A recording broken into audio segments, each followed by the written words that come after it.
If you're looking for books to finish in one day, murder mysteries to solve, or romance stories to have butterflies over, don't worry, I got you covered. Hello everyone, welcome to another book video. In this video, I'm gonna talk about all the books that I read in the month of March. I actually finished in total 8 books in this month, and I'm so proud of myself because my initial goal was to finish 5 books, but I ended up finishing 8, so I was just so happy. I'm gonna talk about all the books, whether you should read them or not, my opinions, all that stuff. I'm gonna start with romance because that's something that I usually love reading. Although I feel like I should probably stop reading romance novels because trust me, there are very good romance novels, but sometimes you just read one that literally makes you wanna die. The first book that I wanna talk about is The Love Hypothesis by Ali Hazelwood. This was actually my first read of March. I picked it up because of the hype around it. Like everywhere on the internet, I see this book. I personally went with such low expectations because usually with books like this, you tend to get disappointed a lot. This book follows a fake dating trope, takes place in an academic setting. The main character, Olive, is a PhD student, and the guy, Dr. Adam Carlson, is a professor. He's like a very hot, young professor. Something happens and both of them ended up in this situation of fake dating. And the reason was fine by me, but the reason why Olive commits to this whole plan was rather stupid, I feel. It's just a rom-com, so who am I to complain? I truly enjoyed reading this book. This was actually my first book on this trope. The only thing I didn't like about this book was the steamy hotel scene. If you've read this book, you know what I'm talking about. I feel like that scene was a little too long and unnecessary, but that's just my personal preference. I have nothing against like steamy scenes and all that. Overall, I really think this is a really nice book. The atmosphere was very fresh. I just had a really good time reading it. I was, giggling all the time. It made me blush a lot, and I was smiling to myself like a fool. I would definitely recommend this book. I gave it a 4.5 star. The next novel that I want to talk about is Beach Read by Emily Henry. This is also another very hyped up TikTok booktube book. This is about 2 authors who write 2 different sort of genres. So the girl, January, I believe, So the girl writes mostly romance, and the guy, Gus, so the guy, he mostly writes kind of serious books, Both of them decide to swap genres because they were facing some sort of writer's block, and a lot of things, happens. This book actually surprised me a lot because when I first picked it up, I was expecting to read something cute, happy, beachy romance, but it was a lot. I mean, the characters felt really real to me. They weren't annoying at all. I didn't hate anyone, so that's good enough for me. I would definitely recommend this book. Don't think that you're gonna get some cute little romance. Obviously, you'll get a cute little romance, but this is just so much more than that. I give it a 4.5 star. Would definitely recommend. So the next romance book that I read in the month of March was Fix Her Up by Tessa Bailey. And I just want to ask a question. Who thought this was okay? I don't remember a book that made me this angry. I have read cringe books with cringe writings before, but this beats them all, trust me. I hated it. I know that hate is a very strong word to use, but that's exactly what I feel when I think about this book. This book also follows a fake dating trope, but the trope wasn't at all exciting. In Love Hypothesis, the fake dating is what made it very interesting. With this book, the whole fake dating thing, I feel, didn't add much to it. The girl, Georgie, is a clown, like a literal professional clown. And the guy, Travis, he's like a basketball or baseball player or something. So he happens to be the best friend of Georgie's brother. So because of some recent injury, Travis cannot play the game anymore, and Georgie, she is the youngest in the family, and because of her profession, nobody takes her seriously, and we're supposed to feel bad for her.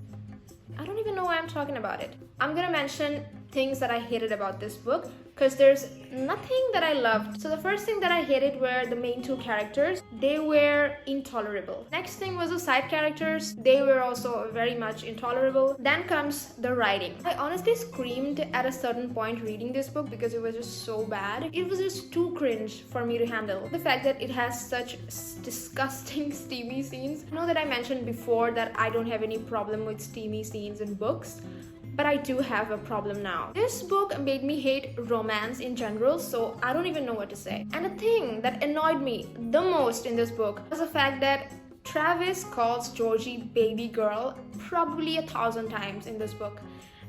Why? Why would you do that? That is supposed to be cute or hot. I don't even know what the author was thinking. I don't even think that anyone should read this book. So the next genre that I read this month was murder mystery. I think this is probably becoming one of my favorite genres to read lately. And the first book that I read was Two Can Keep a Secret by Karen M. I don't want to pronounce that word. I read One of Us is Lying by this author long ago and I loved that book, so I thought I would pick this up as well. And this definitely lived up to my expectations. This happens to take place in this place called Echo Ridge, where there's a serial killer who goes for only homecoming queens. And already 2 of the girls were missing. One of them was actually missing and one of the girls were brutally murdered, and now the killer seems to be back. This was such a spooky book. I remember I was reading it late at night and it really made me scared. So I would totally recommend this book. I feel like this author does murder mysteries very well and I'm really excited to read more of her books. Also, this book was a very quick read. I finished it almost in a day, so it won't take much of your time. Rating wise, I gave it a 4.5 star. Totally would recommend this. Next book that I read was A Good Girl's Guide to Murder by Holly Jackson, and this is my favorite book of the month. I loved this book. I was so terrified reading it, I just still couldn't put it down. This book also takes place in a small town. Something about small towns and murder mysteries, you know. This book follows this girl called Pipa, who is a grade A student. She is the good girl in here. So what happens is that long ago, a girl from her school disappears. Like after a few days, her boyfriend commits suicide. The girl who disappears, her boyfriend. The police closes the case because they think that the boyfriend killed the girl, but Pipa happens to believe that's not the case. So she selects that particular case for like a school project and ended up doing like a full-fledged investigation on the case. She comes to know so much about the case that other people didn't know about. This book was so interesting to read because first of all, the chapters are short, so when you're reading it, it makes you feel like you've accomplished so much. Second, the book had a lot of like interview sections and screenshots, messages. It was just cool, you know. It wasn't like a boring book. It keeps you very much engaged. So many plot twists, so many suspects, and it was just an amazing experience, I believe. I would totally recommend this book. Even if you haven't read murder mystery ever, I would suggest go with this one because I'm sure you're gonna love it. This is a book that you can finish in a day, by the way. It's very short. This looks big, but it's actually very, you know, quick. I give it a 5 stars. I love this book. Third book was We Were Liars by E. Lockhart. This isn't actually a murder mystery, but this is like a thriller, I believe. This book actually got a lot of mixed reviews, but I'm one of those people who love this book. This is about a girl called Cadence, and she belongs to this very rich, respected family called the Sinclairs. So the Sinclairs happen to always spend their summer together in their private island. So when Cadence was 15 years old, something terrible happens, like an accident. So after the accident, she cannot seem to remember any detail about that particular summer, and our family members are acting very sus. They are not telling a single thing to her. So after 2 years, she goes back to that family island and starts kind of slowly getting her memory back. It was very interesting to see how she puts together all the missing, you know, pieces of the puzzle. There is like a very unexpected, unique plot twist, I would say. It was a very quick read, so you can finish it within a day, undoubtedly. I gave it a 4 star. You might like it, you might not like it, but you can definitely give it a go. The next book that I read was Before the Coffee Gets Cold. This book is about a cafe in Japan that allows the customers to time travel. That's the only thing I knew about this book before picking it up. It was a cute little book, but time traveling in this book is not very simple. You can only do that if you're sitting on a particular seat and you have to be back before the coffee gets cold. This book follows 4 different stories about 4 customers in this cafe, and it was kind of cute but kind of sad. Again, another book that you can finish in a day, and I gave it a 4 stars. I really like this book.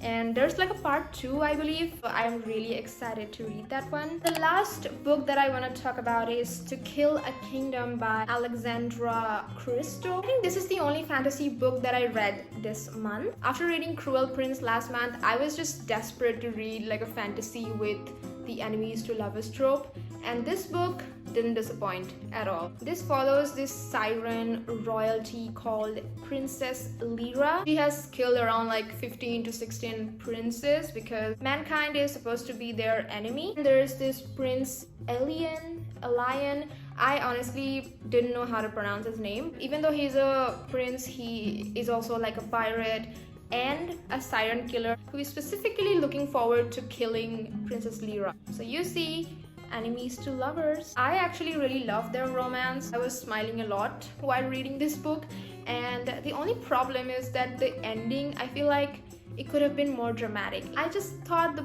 ending was not that wow, but that doesn't mean the book was bad. I enjoyed reading this book a lot. I think this is a very well written fantasy, and all the characters were very likable. It kind of reminded me of Six of Crows, so that's a good thing, I guess. Overall, I would totally recommend this book. I gave it a 4 stars. Please read it if you're into fantasies. You won't be disappointed. That's it. That's all the books that I read this month. I'm gonna stop talking now because my mouth really hurts. I hope you enjoyed this video. Please suggest me books that you've read recently. I would love to check them out. Yeah, I will see you guys next time with a new video.